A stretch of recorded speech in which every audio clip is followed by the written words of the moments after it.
हम लोग देखते हैं दो वेक्टर का एडिशन और सब्ट्रैक्शन किस प्रकार से फाइंड करते हैं। आपके पिछले वीडियो में हम दो वेक्टर का एडिशन और सब्ट्रैक्शन बताए थे, वो ग्राफिक विधि द्वारा था। आज हम लोग पढ़ेंगे दो वेक्टर का एडिशन और सब्ट्रैक्शन मैथमेटिकल विधि द्वारा। ये बहुत इंपॉर्टेंट है क्योंकि क्वेश्चन इसी से आता है। ठीक, अब जब देखिए दो वेक्टर का हम एडिशन करते हैं तो जिस प्रकार से, जैसे वेक्टर ए है, ठीक, अब वेक्टर बी, इसमें क्या आता है, हेड और टेल को ऐड किया जाता है, समझ में आया। लेकिन जो मैथमेटिक्स मेथड द्वारा है, इसमें जो है हम जो है इस मैग्नीट्यूड और डायरेक्शन को चेंज नहीं करेंगे, लेकिन इसका जो फिगर बनेगा वो समांतर चतुर्भुज की तरह बनेगा, इसलिए इसे समांतर चतुर्भुज मेथड भी कहते हैं। ठीक, अब समझते हैं किस प्रकार से हम फार्मूले को फाइंड करेंगे। फार्मूले को फाइंड करने के बाद उससे क्वेश्चन आपको लगाएंगे। देखिए यहाँ पर वेक्टर ए, ठीक, यहाँ पर वेक्टर ए ले लेते हैं। वेक्टर ए, आपको यहाँ पर तीर लगाना जरूरी है, समझ में। उसके बाद यहां से हम लेते हैं वेक्टर बी, वेक्टर बी, ठीक, यहाँ पर भी आपको तीर लगाना जरूरी। तीर नहीं लगाएंगे तो पता नहीं चलेगा कि स्केलर है कि वेक्टर है, समझ में। तीर नहीं लगाएंगे तो स्केलर हो जाएगा।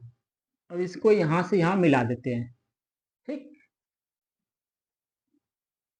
अब यहां से एक परपेंडिकुलर हम फाइंड कर देते हैं नीचे की ओर, जिसे 90 डिग्री। अब ये 90 डिग्री हो गया, समझ आया। अब देखिए ये है, ये इक्वल टू ये इसके बराबर है, इसलिए ये भी क्या हो जाएगा, बी वेक्टर, समझ में आया।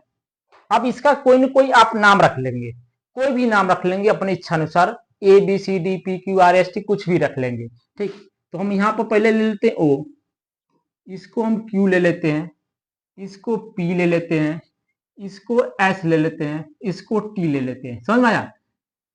टी ले लेते हैं, इसलिए यहाँ पर आर नहीं लिए क्योंकि इसमें एक रिजल्टेंट आएगा तो दोनों आर आर में कंफ्यूजन होगा, ठीक। तो यहां से एक रिजल्टेंट ले लेते हैं, इसका ये क्या समपाती, जिसे ओरिजिन कहते हैं। यहां से एक रिजल्टेंट फाइंड कर देते हैं,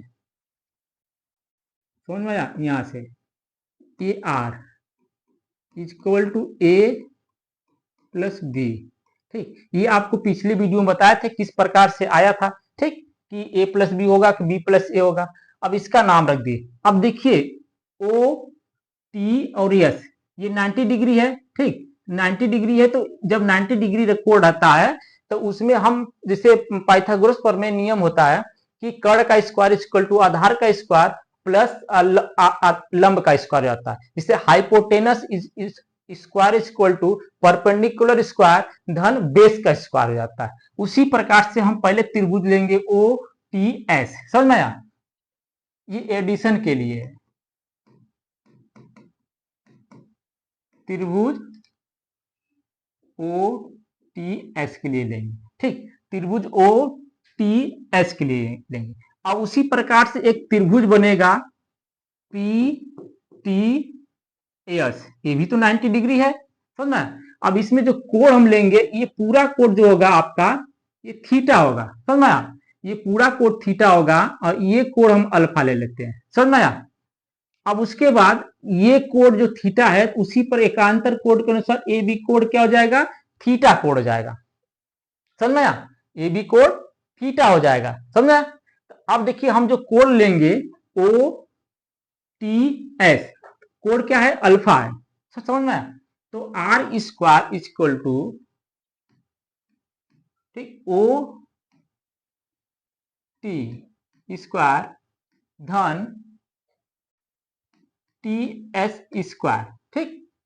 अब देखिए यहां पर O T, O T, O P धन P T is equal to O T, O T है ना। देखिए यहां से यहां इक्वल टू ओ पी रखेंगे, पी टी रखेंगे तो ओ टी के इक्वल हो गया। तो हम ओ टी के स्थान पर रख सकते हैं यहां पर ओ पी धन पी टी, ठीक।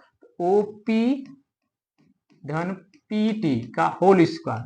अब यहां पर एक फार्मूला लगेगा, ठीक, ए प्लस बी का होल स्क्वायर। जो ए प्लस बी का होल स्क्वायर होता है, ए प्लस बी का होल स्क्वायर होता है A square plus B square plus 2ab होता है। उसी प्रकार से यहां पर हो जाएगा ओ पी स्क्वायर धन पी टी स्क्वायर धन 2OP into PT plus TS square.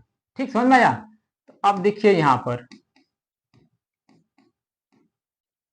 अब देखिए, अब ये भी एक त्रिभुज है PTS, समझना। अब PTS जब एक त्रिभुज है तो ये भी लिख सकते हैं इसको PS square equal to PT square धन TS स्क्वायर। ठीक, अच्छे से लिख दें, धन PT स्क्वायर धन TS स्क्वायर। समझ में? अब त्रिभुज ए से PTS से लेंगे, ठीक, इस हिसाब से PS स्क्वायर, इसका ये कर्ण हुआ इक्वल टू PT स्क्वायर और TS स्क्वायर। इसको आगे पीछे लिखेंगे, कोई प्रॉब्लम नहीं होता है। ठीक, तो हम इसके स्थान पर ये वैल्यू लिख सकते हैं। ठीक, इसके स्थान पर अब देखिए PT स्क्वायर यहां पर है और TS स्क्वायर यहां पर है। इन दोनों को हम यदि एक ही जगह ले, दोनों प्लस है, इसके स्थान पर हम PS स्क्वायर लिख सकते हैं। ठीक, या तो एक स्टेप और ले लीजिए, तो OP इक्वल टू क्या है, OP इक्वल टू A है, A वेक्टर है, इक्वल टू A मान लीजिए। ठीक, तो A मान लेते हैं अभी, A प्लस इसके स्थान पर और इसके स्थान पर हम लिख सकते हैं PS स्क्वायर। ठीक, धन 2OP के स्थान पर A और PT, देखिए PT, इसको भी छोड़ दीजिए। अब देखिए यहां पर PS, यही ना है PS इक्वल टू क्या है, A है, तो PS इक्वल टू B है, इक्वल टू B लिख देंगे। ठीक, या अगर B लिख देंगे वहां पर, तो इसके स्थान पर लिख सकते हैं A प्लस A स्क्वायर हो जाएगा, A स्क्वायर रहेगा। ठीक, प्लस 2A। अब देखिए PT के स्थान पर, PT के तो हमारा कोई वैल्यू है नहीं, तो इसलिए हम क्या करेंगे, इस ये वैल्यू है तो B वेक्टर इसमें और इसमें एक संबंध होता है cos थीटा। समझ में आया? cos थीटा इक्वल टू लिख सकते हैं जैसे sin थीटा लंब बटे आधा, ठीक, परपेंडिकुलर अपान हाइपोटेनस जिसे कड़कत, उसी प्रकार से cos थीटा बेस माने आधार अपान ये कड़ हो जाएगा। तो cos theta equal to PT upon PS, तो PT इक्वल टू क्या हो जाएगा, PS cos ये थीटा। ठीक, cos थीटा हो जाएगा। समझ में आया? ये cos थीटा, तो हम लिख सकते हैं PT के स्थान पर PS cos थीटा। तो PS क्या है, B है, इसको लिख सकते हैं B cos थीटा। समझ में आया? इसको लिख सकते हैं cos थीटा, तो क्या लिखे, into B cos theta, B cos theta लिख दिए। ठीक, अब देखिए R इक्वल टू क्या लिख देंगे, अब इसको अंडर रूट में लिख देंगे, A square plus B square plus 2AB cos theta. समझ में? यही आपका फार्मूला हो गया। समझ में आया?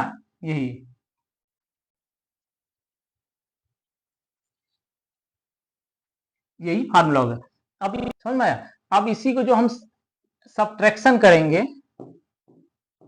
सब्ट्रैक्शन, तो आपको कुछ नहीं करना है। ठीक, केवल R equal to under root A square plus B square minus 2AB cos theta लिख देना। समझ में आया?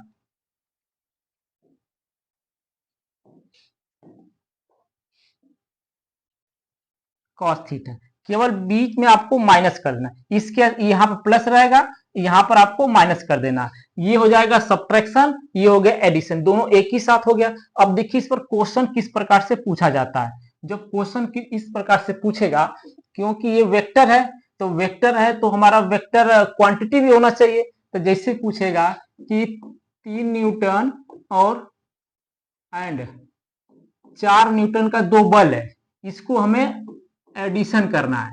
ठीक, एडिशन करना है तो हम कैसे करेंगे, अब इस पर फार्मूला हम अप्लाई करेंगे, R equal to A square plus B square plus 2ab cos theta, ठीक, अंडर रूट। अब ये किसी ने किसी एक कोण पर दिया रहेगा, समझ में आया। अब कोण हो सकता है 45 डिग्री हो, 60 डिग्री हो, 90 डिग्री हो, तो हम लिख देते हैं कि जो कोण रहेगा थीटा इक्वल टू 90 डिग्री रहेगा, समझ में आया। अब कॉस थीटा की वैल्यू क्या होती है, ठीक, तो कॉस थीटा की जो वैल्यू होती है, कॉस कॉस 90 डिग्री की वैल्यू होती है 0 हो जाएगा, ठीक। तो अब इसके स्थान पर रख देंगे, जो हमारा ये है, ये ए का है, ये वैल्यू बी का है, तो हम आर इक्वल टू लिखेंगे अंडर रूट ए के स्थान पर 3 का स्क्वायर धन 4 का स्क्वायर धन 2 into 3 into 4 into cos 90 degree रखेंगे, कास 90 की वैल्यू 0 हो जाएगा, तो 0 हो जाएगा तो ये पूरा का पूरा आपका 0 हो जाएगा। तो R equal to under root हो जाएगा 3 का स्क्वायर धन 4 का स्क्वायर, ठीक, ये हो जाएगा 0 हो जाएगा, ये 0 तो ये सभी के 0 हो जाएगा। तो आर इक्वल टू हो जाएगा अंडर रूट 9 प्लस 16, जब ऐड करेंगे तो हो जाएगा 25, ठीक। तो आर इक्वल टू इस रूट से जब बाहर निकलेगा तो 5 आ गया, 5 आ गया, तो जो हमारा ये रिजल्टेंट परिणामी होगा ये हमारा 5 न्यूटन हो जाएगा, समझ में आया। तो इस प्रकार से क्वेश्चन आप फाइंड करेंगे, या तो दे दिया, दूसरा क्वेश्चन क्या दे दिया, मान ले दे दिया कि 6 न्यूटन का बल है, ठीक, न्यूटन का बल है और 8 न्यूटन का दो बल है, उसको ऐड करना है, ठीक, ऐड करना है। अगर सब्ट्रैक्शन बोलेगा तो सिर्फ यहाँ पर माइनस लगा देंगे, ऐड करना है तो यहाँ प्लस लगा देंगे फार्मूले में, ठीक। ये क्वेश्चन है, और थीटा इक्वल टू मान लीजिए 0 डिग्री दे दिया या 90 डिग्री मान लीजिए, ठीक, 90 डिग्री कुछ भी दे सकता है, 0 दे सकता है, 60 डिग्री, 120 डिग्री कुछ भी दे सकता है। तो यहाँ पर लिखेंगे R equal to under root, पहले फार्मूला लिखेंगे A square plus B square plus 2ab cos theta. तो कॉस थीटा की वैल्यू क्या हो जाएगी, कॉस 90 डिग्री की वैल्यू 0, ठीक, यही ना है। तो आर इक्वल टू हो जाएगा अंडर रूट, इसके स्थान पर 8 का स्क्वायर, ये हो जाएगा 8, ये वाला, ठीक, ये हो जाएगा बी धन